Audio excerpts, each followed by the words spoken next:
had more desire to finish the season than I do this season. I cannot wait for this season to be over. Just because we're at the dock right now does not mean that this is safe.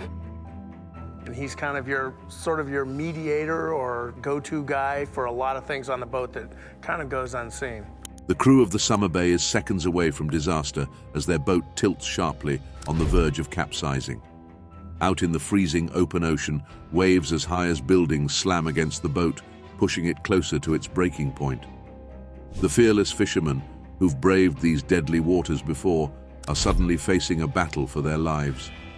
Can they beat the odds, or has the sea finally caught up with them? Let us take you to the heart of this storm as we see how these brave fishermen can survive in the worst conditions possible. The battle against relentless waves. As if steering through mountainous waves wasn't bad enough, the crew has to deal with another kind of storm, the harbor master on shore. He's trying to guide them, shouting directions, but let's be real, he's not the one staring down a wall of water. It's Captain Bill who has to make the call, and every move could be their last. Each wave seems bigger, each gust of wind louder, as if the ocean itself is taunting them. Captain Bill grips the wheel, his knuckles white, as he waits for just the right moment. Timing is everything, but with waves like these, time is also running out.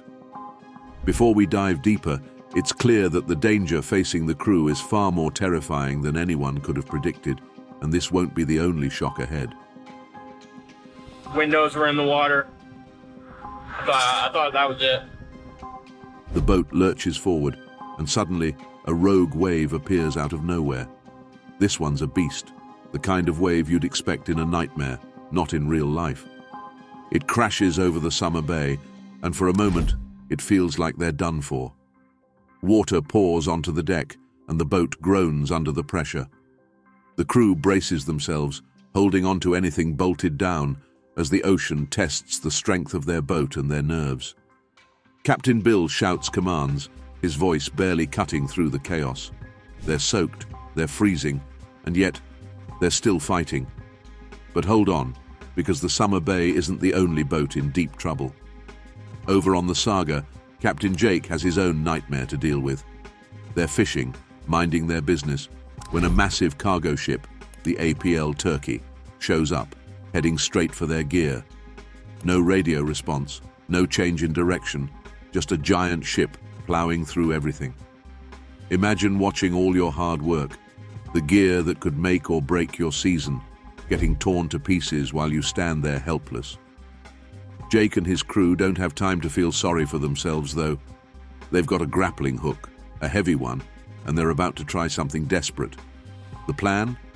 Toss that hook into the ocean and hope they can recover their gear that's somewhere down below, nearly 1,600 feet deep.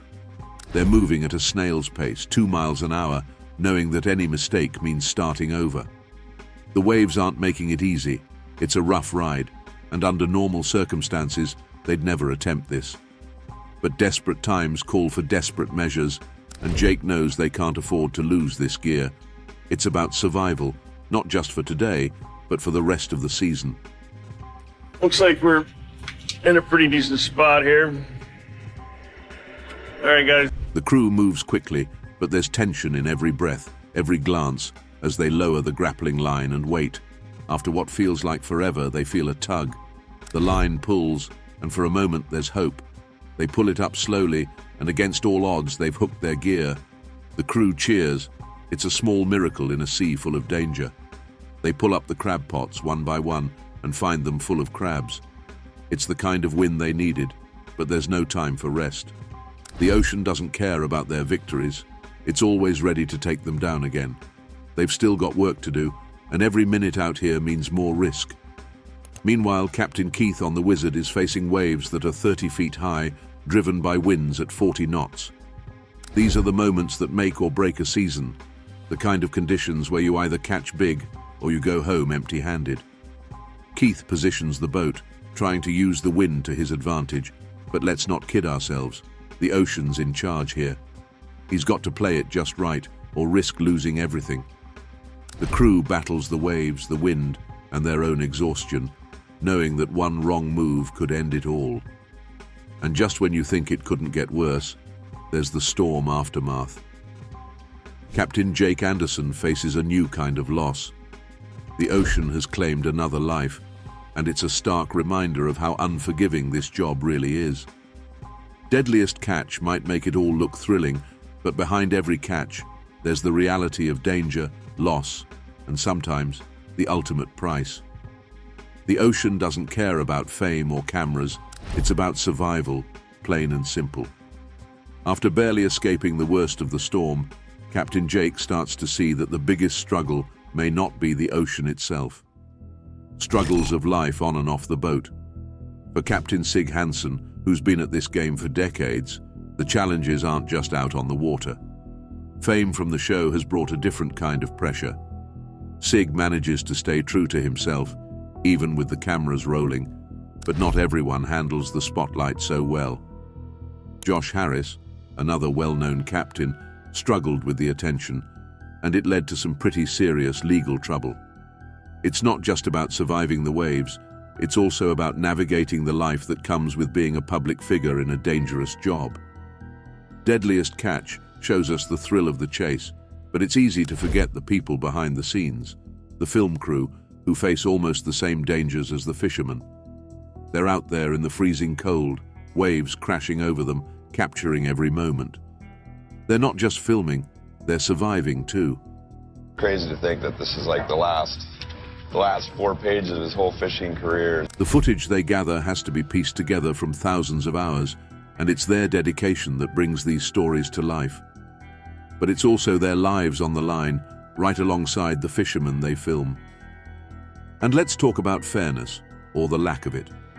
The fishermen on Deadliest Catch have a kind of freedom that other crabbers don't.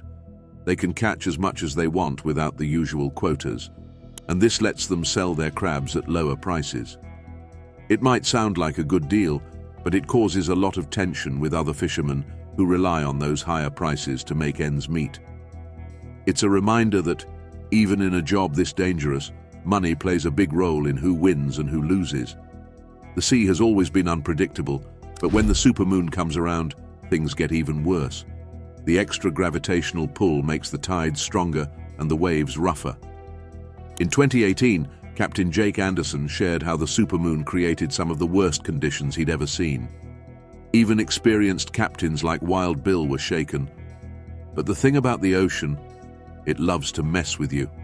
All that tension, all that fear, and sometimes nothing happens.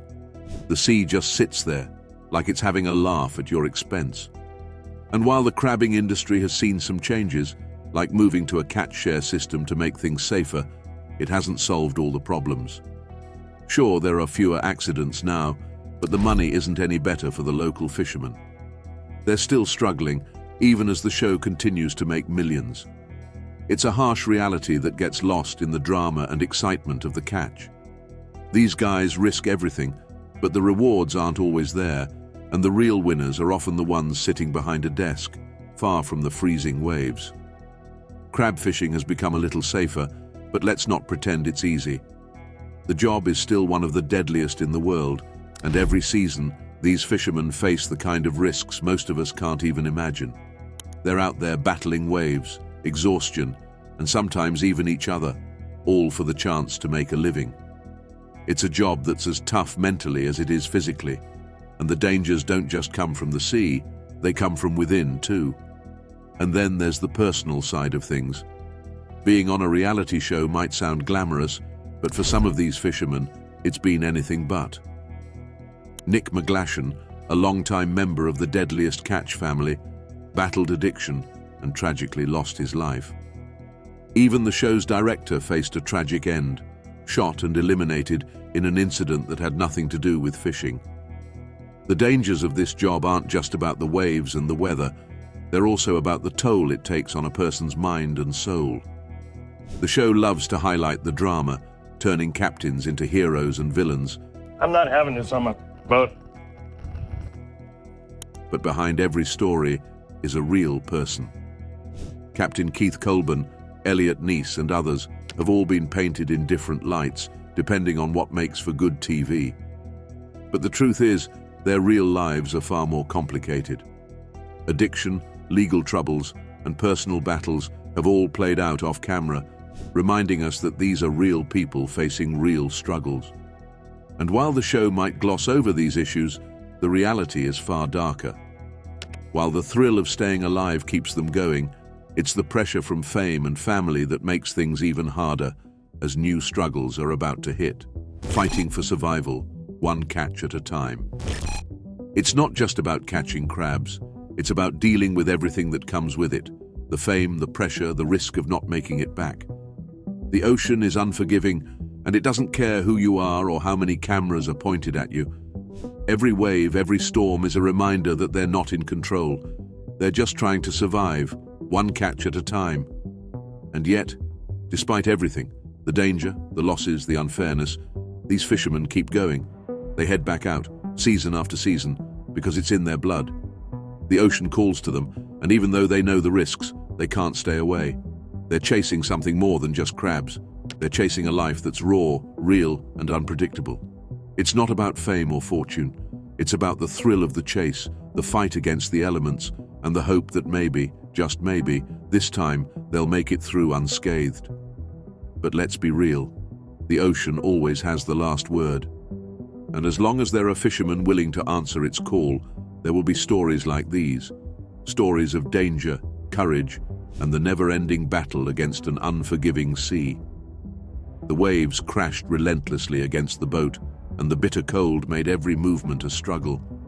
Captain Bill knew this was going to be one of those nights, the kind of night where you face the ocean and hope it decides to let you pass.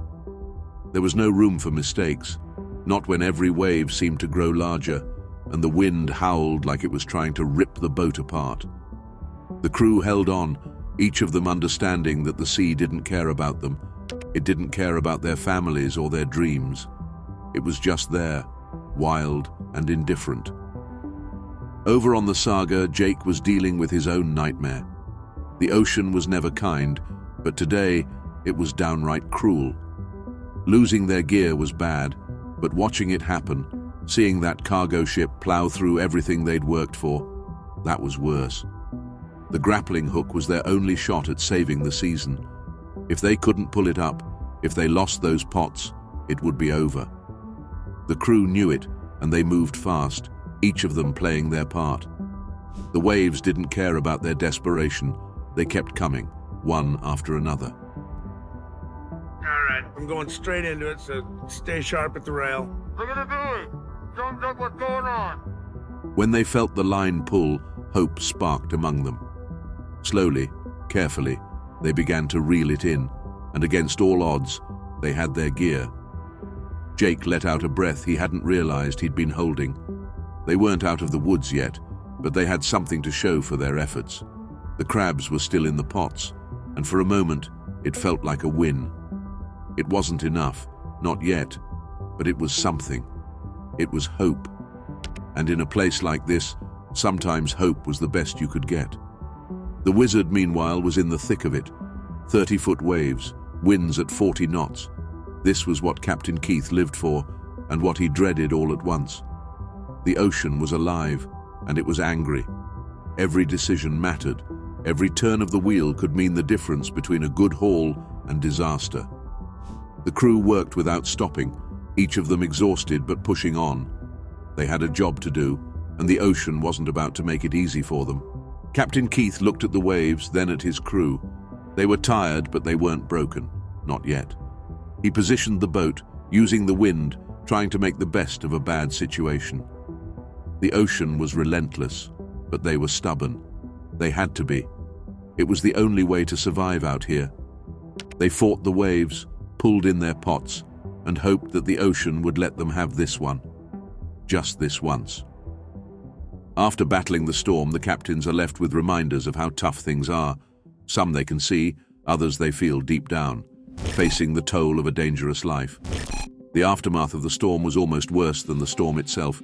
The adrenaline faded, and what was left was the cold, the exhaustion, and the knowledge that they had come so close to losing everything.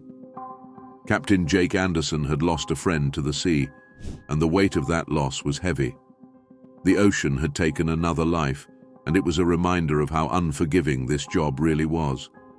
They were still here, but not everyone was that lucky. The ocean didn't care about their hopes, their dreams, or their fears. It took what it wanted, when it wanted. The people behind the scenes, the ones holding the cameras, were facing almost the same dangers as the fishermen. They were out there in the cold, the waves crashing over them, just trying to capture the story. It wasn't just a job, it was survival. They were out there for weeks, living in the same tight quarters, dealing with the same risks. They filmed everything, knowing that each shot could be their last. The ocean didn't care if you were holding a camera or a fishing line. Out here, everyone was at its mercy. And while the show made the life of a crab fisherman look exciting, it glossed over the hard truths.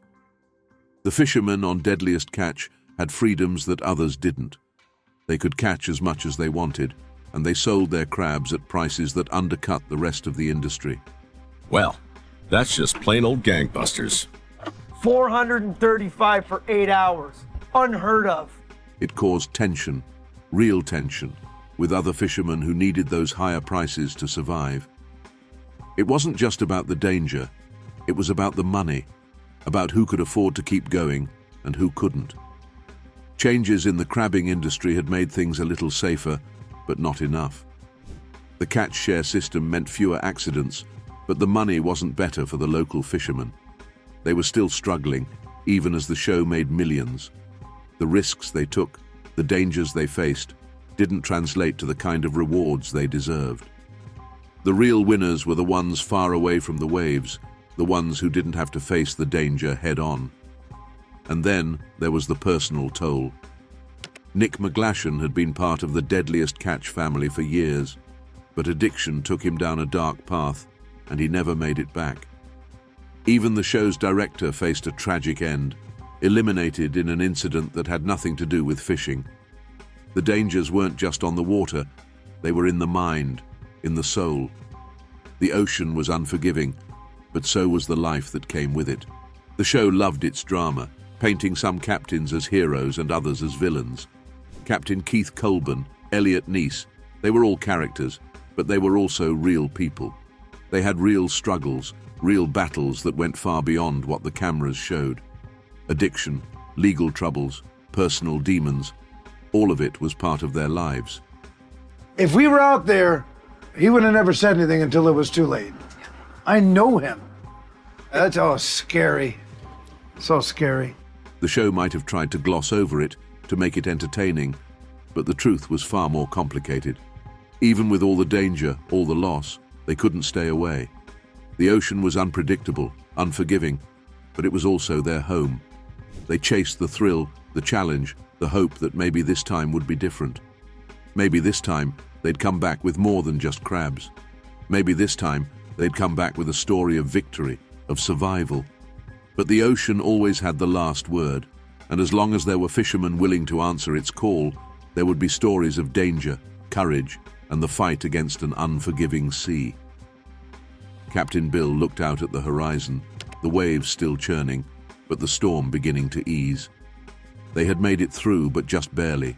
The crew was exhausted, the boat battered, but they were still here, still alive. The sea had given them a break, but it wouldn't last. It never did. They'd have to go out again, face it all over again, because that was the life they had chosen. Is the summer bay facing nature's wrath, or something more sinister lurking in the depths? Tell us what you think, and remember to like and subscribe for more.